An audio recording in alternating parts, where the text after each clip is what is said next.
कहानी है रामपुर गांव की, जहां के मर्द महिलाओं को हमेशा नीचा दिखाने की कोशिश में रहते। अरे अभी तक खाना नहीं आया क्या? मुझे एक और शादी करने की जरूरत है।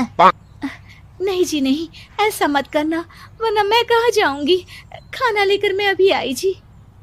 गांव की पंचायत में भी फैसले हमेशा औरतों के खिलाफ ही रहते। मैं जो फैसला सुनाता हूँ वो भगवान की आज्ञा होती है। इस लड़के ने अपने मन से शादी करके अच्छा नहीं किया। लड़के को घर भेज दो और इसकी शादी इसकी जाति की किसी लड़के से करवा दो। लेकिन ये लड़की, इसे तो गांव के बाहर निकाल दो। नहीं नहीं जमींदार साहब, ये क्या बोल रहे हैं? ऐसा नहीं हो सकता। मेरी बेटी मासूम है, इसे अच्छे बुरे की समझ नहीं है। अरे कहाँ जाएगी ये बेचारी? कहाँ जाएगी? इतनी चिंता है तो पूरे परिवार का गांव निकाला कर देते हैं। बेचारे पूरे बसे बसाए परिवार को गांव छोड़ना पड़ता है। चाहे जो हो, अगर बेटियों को कंट्रोल नहीं कर सकते तो गांव में रहने का कोई मतलब नहीं है। यहाँ औरतों को दब कर रहना होगा। कोई भी अपने हिसाब से कुछ नहीं कर सकता, सब ईश्वर की मर्जी से ही होगा। तभी गांव का एक आदमी दौड़ा दौड़ा आता है। सरपंच साहब, जमींदार साहब, वो कालिया है ना, उसकी बेटी पढ़ने के लिए शहर जा रही है। अच्छा, ये कब हो गया? और कालिया की हिम्मत कैसे हो गई ऐसा करने की? लेकर आओ उसे और उसकी बेटी को। बस फिर क्या था, हाजिर हो जाते हैं कालिया और उसकी बेटी सरपंच के सामने। अरे कालिया, ये क्या सुनने में आ रहा है? बेटी को इंजीनियर बना रहा है तू? और ये बता, गांव में तो स्कूल नहीं है, फिर कहां से इतनी क्लास पास कर गई तेरी बेटी? राधा, जो कि कालिया की बेटी है, उसे लगता है कि सरपंच उसकी तारीफ कर रहे हैं। सरपंच जी, मैंने ऑनलाइन पढ़ाई की है, डिस्टेंस लर्निंग से। सभी में मैंने अच्छे नंबर पाए हैं, जिसे देखते हुए शहर की इंजीनियरिंग कॉलेज में मुझे स्कॉलरशिप मिली है। वाह जी वाह, क्या होती है ये? पहले तो ये बताओ, फिर आगे की बात करते हैं। पूरा गांव राधा की बात सुन रहा था और राधा बोलती जा रही थी। तो ऐसे मैं फ्री में एक अच्छी शिक्षा लेकर गांव में जो कुछ परेशानियां हैं, जैसे बिजली, पानी और इंटरनेट जैसी समस्याओं के लिए काम करूंगी। मैं गांव को शहर से जोड़ने के लिए पुल का निर्माण करवाने का प्रस्ताव रखूंगी। मुझे पूरी उम्मीद है कि जल्द ही हमारा गांव भी तरक्की की राह पर चल पड़ेगा। राधा की बात सुनकर सारे गांव वाले ताली बजाने लगते हैं। सरपंच को समझ नहीं आता कि वो क्या करे। चुप रह नादान लड़की, गांव के खिलाफ जाने के लिए तुझे गांव से बेदखल कर दिया जाएगा, वो भी पूरे परिवार के साथ। और हाँ, अगर ठीक से गांव में रहना चाहती है तो ये पढ़ाई लिखाई छोड़ दे। हम तेरे लिए गांव का कोई होनहार लड़का देखेंगे। तभी गांव का एक आदमी बोल पड़ता है। अरे नहीं नहीं सरपंच जी, राधा बिटिया जो बता रही है, अगर वैसा हो जाए तो हम लोगों को पैसा कमाने के लिए बाहर नहीं जाना पड़ेगा। हाँ जी, और ना ही कोसों दूर पानी के लिए भटकना पड़ेगा। हमारे बच्चे भी अच्छी पढ़ाई कर सकेंगे और आगे बढ़ेंगे, ना कि हमारी तरह खेती करते बैठेंगे।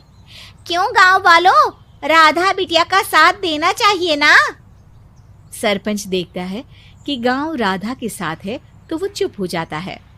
वो घर आकर अपने सलाहकार से बात करता है, जो बहुत ही चालाक किस्म का इंसान होता है।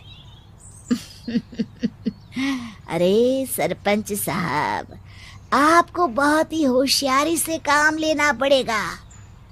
एक बार गांव तरक्की कर गया, यहाँ के बालक पढ़ लिए तो कोई ना पूछेगा आपको।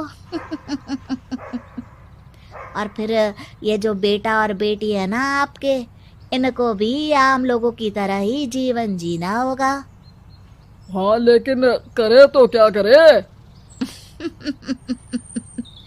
वो ना आप मुझ पर छोड़ दीजिए, बस मैं जैसा बोलूं करते जाइए।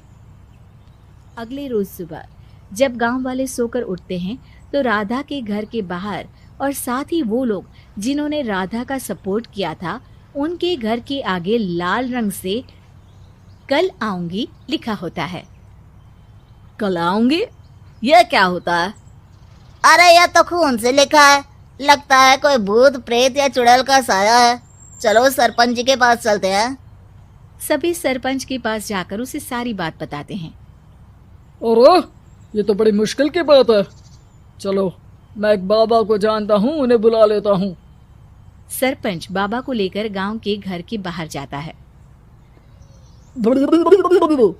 ओहो, तो ये वो चुड़ैल है जो उन लोगों को निशाना बनाते हैं जो गांव को बदलने का सपना देखते हैं।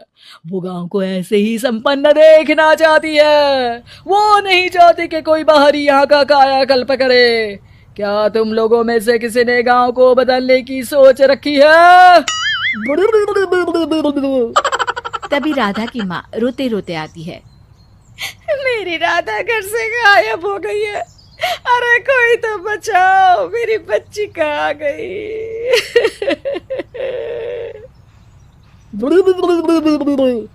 ले गई वो चुड़ैल, तेरी बच्ची को ले गई।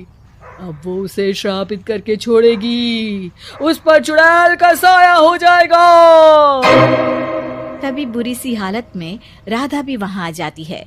उसके बाल चुड़ैल की तरह फैले होते हैं और कपड़ों में खून लगा होता है। सभी राधा को देखकर डर जाते हैं। माँ, पता नहीं मुझे कौन उठा कर ले गया था। अरे दूर दूर हो जा चुड़ैल, अब हम लोग इस गांव में नहीं रुकेंगे। अरे कैसे बातें कर रहे हैं आप? कल तो आप मेरे भरोसे गांव का हुलिया बदलने, अपने बच्चों को पढ़ाने और तरक्की उन्नति की बात कर रहे थे, तो आज क्या हो गया आपको? ये फिर तुम लोगों को बहकाएगी। ये चुड़ैल गांव में आ चुकी है, ऐसे ही ये तुम्हारे घर के बच्चों को भी ले जाएगी। गांव वाले राधा को गांव से बाहर निकाल देते हैं। उसके माँ बाप रोते रहते हैं, लेकिन गांव वाले नहीं मानते। मैं भी अपनी बहन के साथ गांव के बाहर रहूंगा, लेकिन वो पढ़ाई नहीं छोड़ेगी। वहीं सरपंच के घर पर सलाहकार कहता है। देखा, सांप भी मर गया और लाठी भी नहीं टूटी। लेकिन अगले ही दिन सरपंच के घर के बाहर भी वही शब्द लिखे होते हैं। और फिर सरपंच की बीवी कहती है, हमारी बेटी को किसी ने अगवा कर लिया है। तभी राधा का भाई वहां आ जाता है। अरे गांव वालों, मैंने सरपंच जी की बेटी को देखा था। वो चुड़ैल उसे उठाकर ले जा रही थी। अरे क्या मजाक कर रहे हो? नहीं नहीं सरपंच जी, आप नहीं जानते। वो चुड़ैल अब आपकी बेटी में आ जाएगी, जैसे राधा के अंदर आ गई थी। तभी सरपंच की बेटी वैसी ही हालत में वहां आती है जैसे राधा आई थी। पापा, पता नहीं कैसे मैं गायब हो गई थी। चुड़ैल, इसके अंदर भी चुड़ैल का साया है, मारो इसे। अरे नहीं नहीं, इसे भी राधा के पास गांव के बाहर ही भेज दो। अरे चुप रहो, मेरी बेटी कहीं नहीं जाएगी और चुड़ैल बुड़ैल कुछ नहीं होता है। अरे कैसे बात कर रहे हो सरपंच जी? आप तो बोल रहे थे कि आपका फैसला भगवान का ज्ञान होता है, तो अपने पर बात आई तो अब आप ऐसे बोल रहे हैं। अरे ना ना ना, आपको अपनी बेटी को त्यागना ही होगा। अरे बुलाओ बाबा को। राधा का भाई बाबा को ले आता है, जिसे अब गांव वालों के डर के कारण सच बोलना पड़ता है।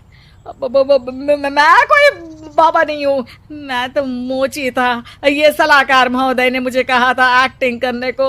अब वो मुझे पैसे देने वाले हैं। अब मुझे माफ कर दो। गलती हो गई, मुझे माफ कर दो। तभी वहां राधा आ जाती है। देखा सरपंच जी, जब गांव के बच्चे साक्षर होंगे तो आप जैसे लोगों की चालाकी नहीं चलेगी।